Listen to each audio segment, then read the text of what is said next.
Assalamualaikum warahmatullahi wabarakatuh. Saya dari Fakultas Tarbiyah Sekolah Tinggi Agama Islam Miftahul Ulum Tanjung Pinang.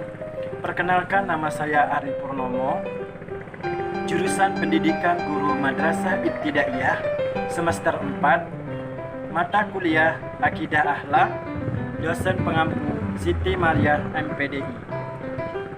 Baiklah, pada video kali ini saya akan menjelaskan materi yang berjudul Berakhlak Terpuji dan Beradab Secara Islami, kelas 2 semester 1. Baiklah, yang pertama saya akan menjelaskan akhlak terpuji. Akhlak terpuji merupakan kebiasaan baik yang dilaksanakan dalam kehidupan sehari-hari.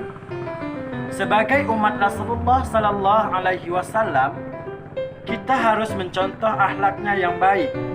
Akhlak terpuji menjadi cerminan orang yang beriman dan bertakwa kepada Allah Subhanahu wa taala. Akhlak terpuji terbagi menjadi beberapa macam. Yang pertama, jujur. Jujur adalah salah satu akhlak terpuji. Jujur berarti pula bersikap apa adanya, tidak dicampuri dengan kebohongan-kebohongan. Jujur juga diartikan sebagai sifat terbuka, tidak ada sesuatu yang dirahasiakan. Karena agama Islam mengajarkan untuk berakhlak terpuji. Nabi Muhammad sallallahu alaihi wasallam bersabda, "Khairun nasi ahsanuhum khuluqan," yang artinya manusia yang paling baik ialah orang yang baik budi pekertinya. Hadis riwayat Tabrani. Mulai sekarang, biasakanlah berlaku jujur. Jangan pernah berkata bohong. Hikmah memiliki sifat jujur. Yang pertama, selalu dipercaya orang lain. Yang kedua, disayangi Allah Subhanahu wa taala. Yang ketiga, disayangi orang tua. Dan yang keempat, mempunyai banyak teman. Jujur membawa kita untuk berbuat kebaikan. Berbuat kebaikan akan mendatangkan pahala dari Allah Subhanahu wa taala. Yang kedua, rajin. Rajin adalah mengerjakan tugas tepat waktu. Rajin juga berarti mengerjakan tugas dengan baik, berkesinambungan, dan penuh semangat. Orang yang rajin tidak mudah putus asa, melakukan pekerjaannya dengan sungguh-sungguh. Orang yang bersungguh-sungguh pasti akan mendapatkan hasilnya. Keuntungan bagi orang yang memiliki sifat rajin. Yang pertama, tidak mudah bosan. Yang kedua, melaksanakan tugas secara berkesinambungan.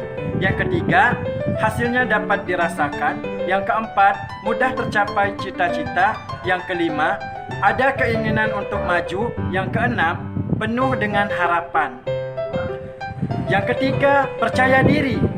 Percaya diri adalah perasaan mantap pada diri seseorang, mantap dalam melaksanakan tugas, tidak terpengaruh oleh ucapan dan perbuatan orang lain. Orang yang percaya diri adalah orang yang tidak ragu-ragu.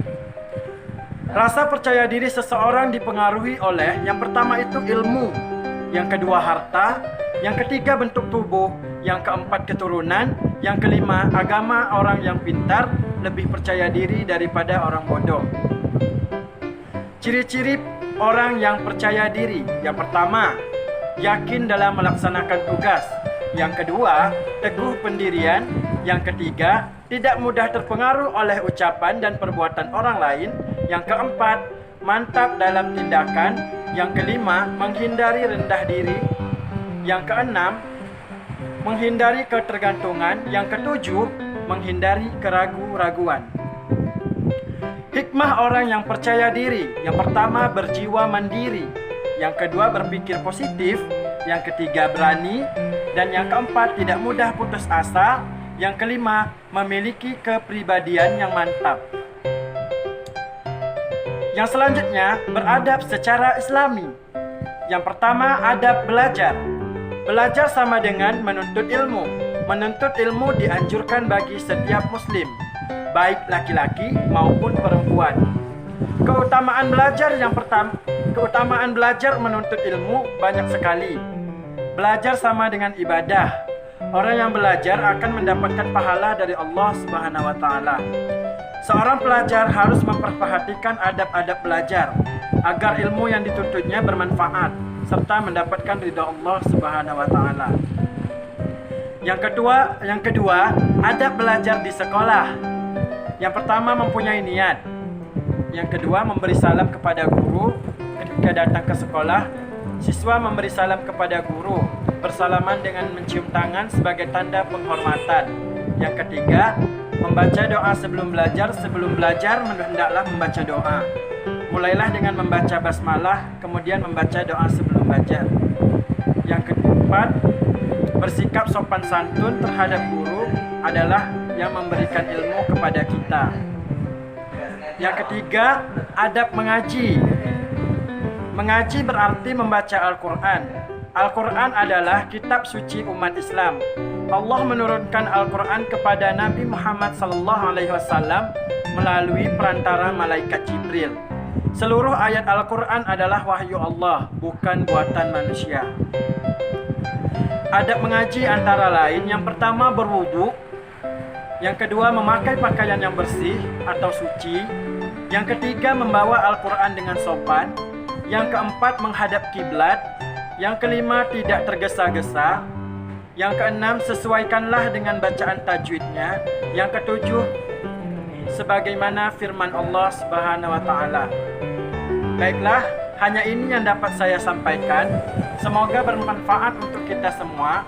Saya akhiri dengan wassalamualaikum warahmatullahi wabarakatuh.